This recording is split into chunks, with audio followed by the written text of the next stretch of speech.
going to be reacting to the Vikings beating the Texans handily. Yeah. A lot of fun to watch. So Austin, kind of in typical fashion, we've got some questions here for you. Let's just get your kind of off the cuff remarks as we wrap up week 3 for the Vikings here. All right. All right. So I'm trying not to get too excited. Well, my first question has nothing to do with the Vikings, actually. Houston's still a good team, right? Yeah. They just had a bad day. Is that accurate to say? I think so. I mean, we haven't seen them be this bad, I think, in CJ Stroud's career. I think it was just the Vikings had a good game plan. Obviously, like I was texting you earlier, D'Amico Ryans is kind of the defensive version of Kevin O'Connell. You got a good, young, very knowledgeable head coach who was a former player. D'Amico Ryans was a little bit more decorated as a player than Kevin O'Connell was, but still very knowledgeable in their field of offense and defense. And you just get these two minds together in a chess match. And for today, the Vikings won that chess match, and they made the Texans look like not very good of a team. But yes, I agree with you. Texans are still a good team. Now, if we're sitting here 5 weeks from now and the Texans have played 5 straight games like that, then it kind of makes the Vikings not look so great. But it was fun today. And you got to wonder if, the injuries that they were dealing with had some effect. Obviously, their offensive line was a little banged up. We talked about that in our preview video. And they were on their third, fourth, and fifth string running backs as well. Mm-hmm. So it was fun to see Cam Akers. He's still got it. He's looking pretty much like he did last year for the Vikings. Yeah. He's able to make some decent plays and breakthrough tackles and stuff. So I'm glad he had a good game. It was fun to watch him play. Mm-hmm. Yeah, Cam Akers, he didn't look like a guy that just came off his second Achilles injury just really a handful of months ago. Just last season, he was, like you said, moving around, shifting around. He scored a touchdown today. He looked really good. But he's still he's not their RB1. So you're right. They were dealing with some injuries. All right, next question.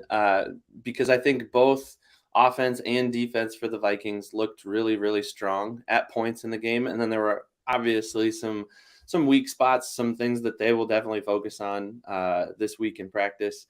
But right now, after 3 games, which unit do you have more faith in at the moment, offense or defense? 100% the defense. I don't think I'm speaking any secrets here, but the defense, they had one drive, and that was the Texans' touchdown drive. Now, the Texans did have a couple of drives where they helped the defense out. The one where they had 4 straight penalties. That the Texans could have had a better day. But, man, that Vikings defense, they're elite, and they didn't mess up more than once all day. They looked amazing down to the first play. CJ Stroud had gone, 7 straight games without an interception, and then his first pass, it was tipped at the line, but it was picked off right away by Camus. Grugier Hill, or he stepped in and played great too for Ivan Pace. So the defense by far and above is the best unit on this Vikings team right now. I figured you'd say that, and I definitely agree.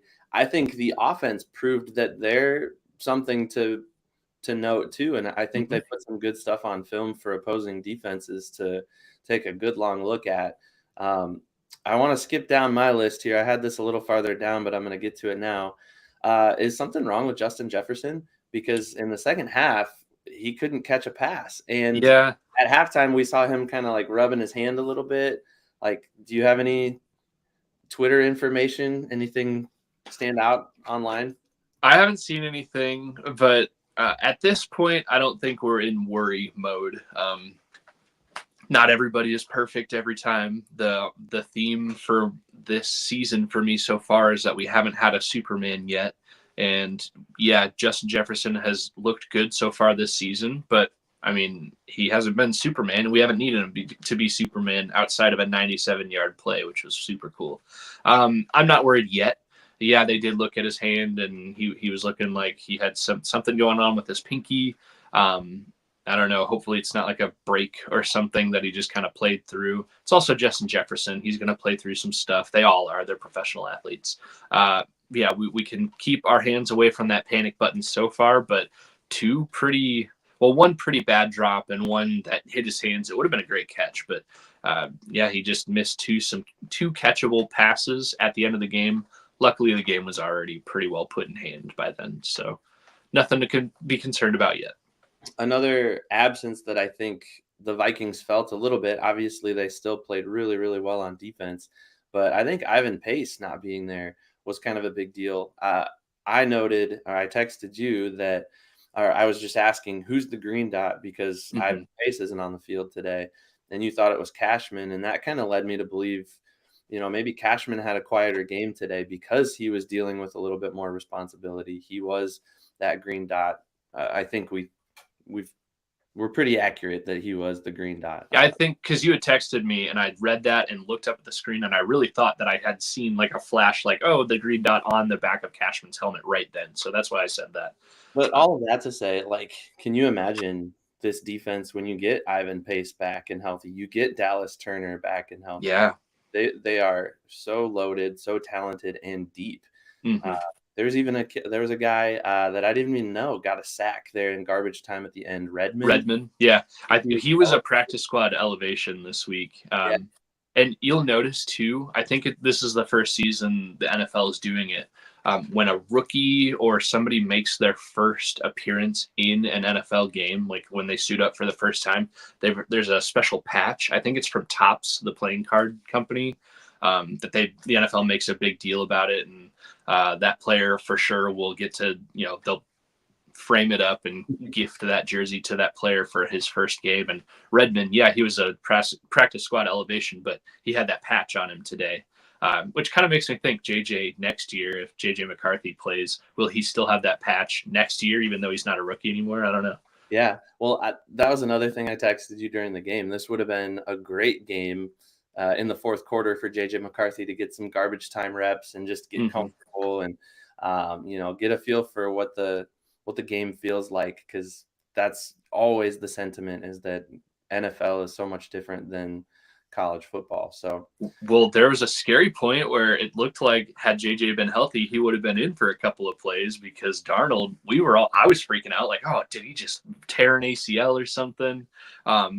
But he only missed one play and came right back and looked good to the rest of the game. The Vikings Twitter account even tweeted when Sam Darnold was coming back on the field, like, we can confirm we heard MVP chats, like in the stadium. Like, that was scary, but it ended up being a lot of fun.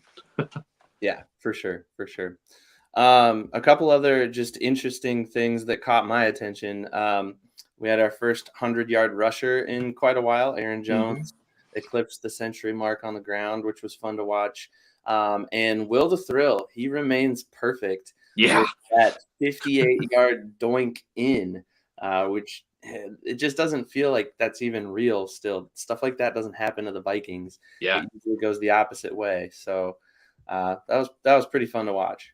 Other things that don't usually happen for the Vikings is that one – Sam Darnold had a couple of plays today where he made some terrible decisions. One where early on he kind of threw a ball quickly down and it looked like a fumble that the Texans recovered, but luckily it was ruled an incomplete pass. And then later on he had like a backwards lateral to Powell that he should not have thrown.